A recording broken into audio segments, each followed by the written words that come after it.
Thousands of protesters took to the streets across France Tuesday, rallying against the high cost of living and climate inaction.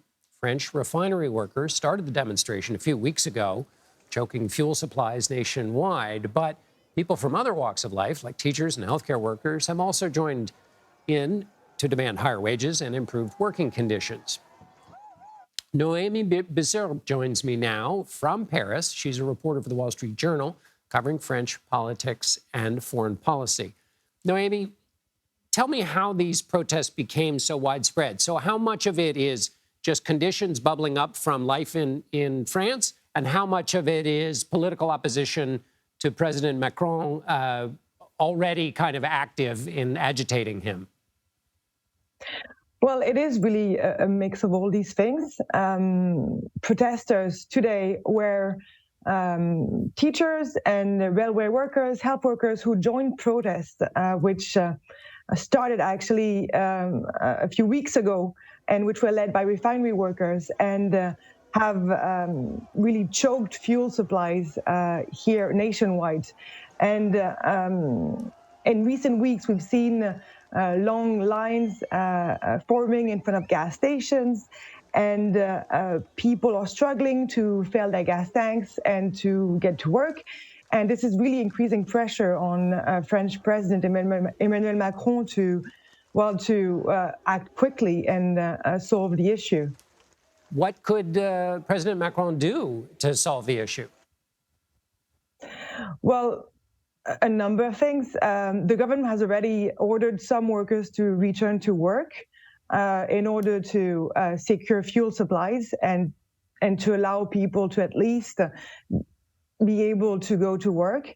And then he also wants the government to increase salaries for government workers and to put pressure on companies to increase salaries as well. And is this at all seen, the pressure on prices or on fuel?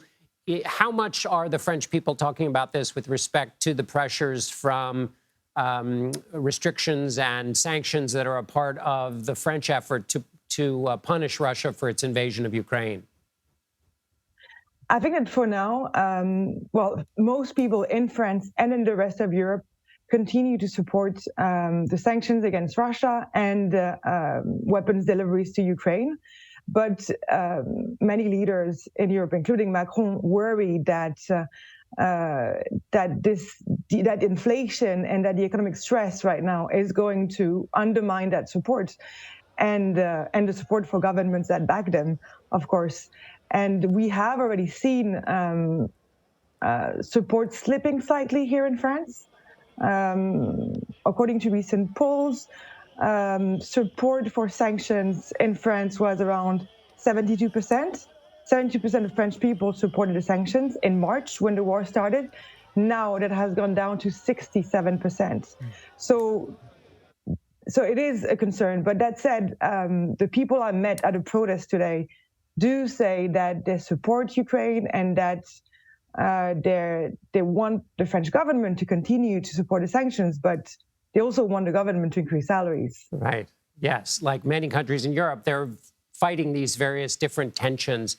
As a final question, Noemie, the French people often protest. I can think back to several different French protests. Is this, how would you put this in the context of political dissent in France and in the street that you've seen over the course of your career? I think that, yes, I mean, the French do like to protest. But like everybody else in Europe, they are feeling the pain from inflation. Prices have gone up. The price of gas, electricity, and food is going up rapidly, and wages are not keeping up. And it is making it harder for families in Paris to where the cost of living is really high to really make ends meet. It's hard to say at this point how things are going to evolve, but clearly tension is building, and Macron needs to act quickly to make sure things don't get out of hand. Thank you so much, Noemie Bisserbe. It's very late where you are, and we're very grateful that you stayed up to help us understand this. Thank you. Okay. Thank you.